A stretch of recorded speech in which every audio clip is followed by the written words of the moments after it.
Hello guys, good morning, good morning. Ayan na guys yung Raider FI na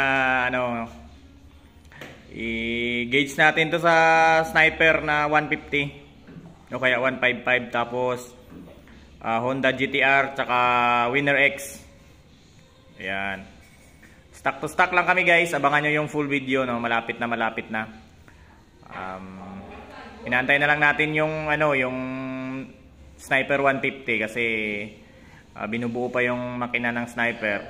Then yung GTR tsaka Winner X tsaka Raider FI ready na guys. Yung Sniper na lang inaantay natin.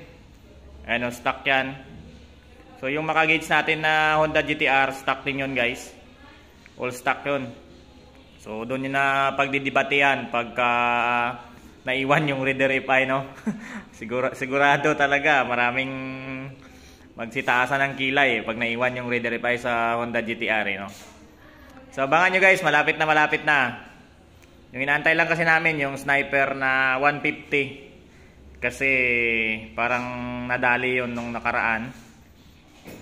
Malapit na yung namimigay ng tambutso, yung nahuhulog ang tambutso palagi pagka nagkakarera. Abangan nyo guys, ha. Yan, malapit na.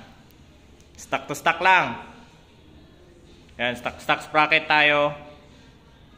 Yan, stock engine. Ang binago dyan, stock mags.